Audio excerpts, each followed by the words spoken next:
कल खां निकितो आहियां पोइ उन खां अॻु में खां जिते तो वञा सुवाल इहो ई थो थिए लॻे थो त ॿिया सभु मसइला हल थी विया आहिनि मुल्क जा। तव्हां साफ़ ई प्रभु जे सवाल जे पर तव्हां सवाल कयो आहे त जवाबु ॾियणु चाहे।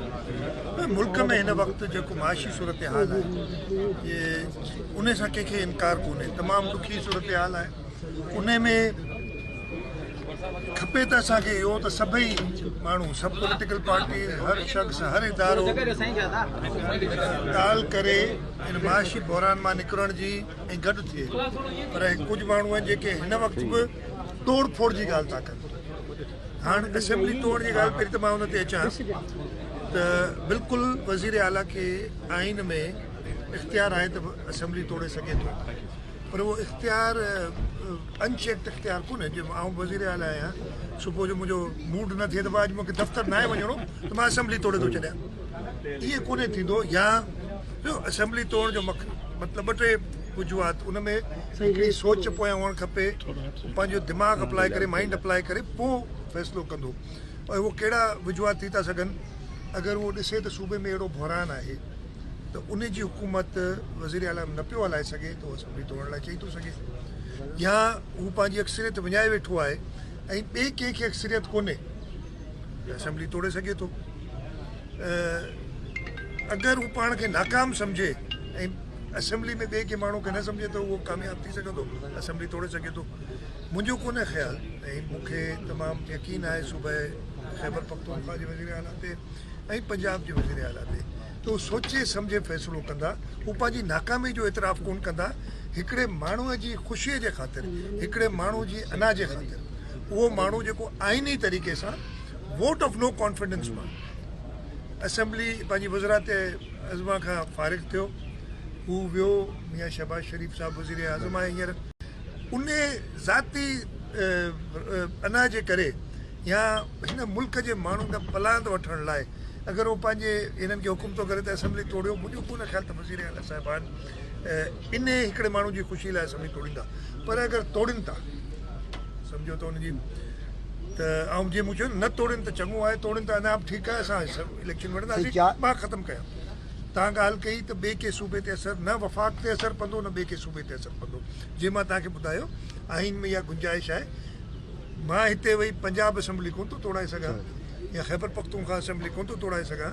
इन तरीक़े सां हू वेही सिंध असेंबली सिंध जे माण्हुनि ते धाड़ो कोन था हणी सघनि। इहा 4 स्केल खां 7 स्केल ताईं विच में इंटरव्यू थिया हुआ ऐं माण्हुनि अप्लाई बि कयो, उहे ऑर्डर जारी न थिया। माण्हुनि जो चूंडियल नुमाइंदनि ते वॾो भार आहे। तव्हां बिल्कुलु सही था चओ। मुंहिंजी ॻाल्हि इशू इहो थियो त असां ग्रेड 1 to 4 4 खां 7 न 1 to 4 जा इंटरव्यू बि थिया ऐं असां कमेटियूं ठाहियूंसीं, मेरिट ते हुनजी कुझु सिलेक्शन बि थी ऐं 5 to 15 वरी असांजे कोर्ट जो हुकुम थियो त हिननि जो पहिरीं टेस्ट वठिबो, तंहिंखां पोइ थींदा इलेक्शन्स।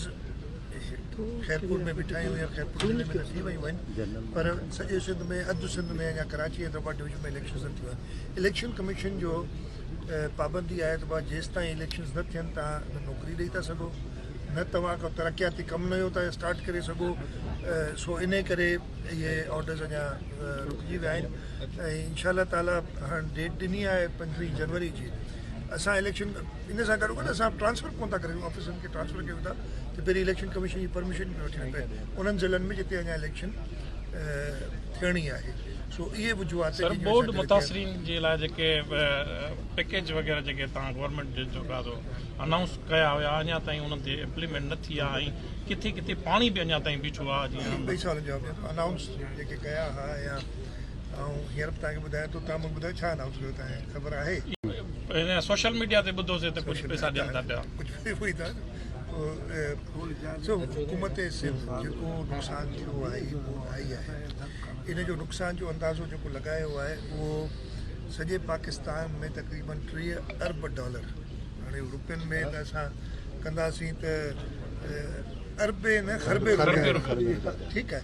तंहिंखां पोइ जेको रिकंस्ट्रक्शन जे लाइ लॻायो अंदाज़ो उनजो तक़रीबन 16 अरब डॉलर ऐं उन मां तक़रीबन 8 अरब सम्झो 7.8 अरब डॉलर जेके सिंध जे लाइ असां पंहिंजी स्कीमूं तयारु कयूं आहिनि। माण्हुनि खे इंशाअल्लाह ताला किलो न ॾींदासीं। हिकिड़ो त आहिनि जेके सरकारी कम यानी रोड, इरीगेशन नेटवर्क, स्कूल, इस्पतालूं, उन्हनि जी रिहेबिलिटेशन लाइ असां आलमी बैंक सां बि ॻाल्हायो आहे, उन्हनि सां गॾु बि असां स्कीम्स ठाहे वेठा आहियूं। तंहिंजे अलावा माण्हुनि जा घर ठाहे ॾियनि, छाकाणि जो वॾो नुक़सानु थियो आहे।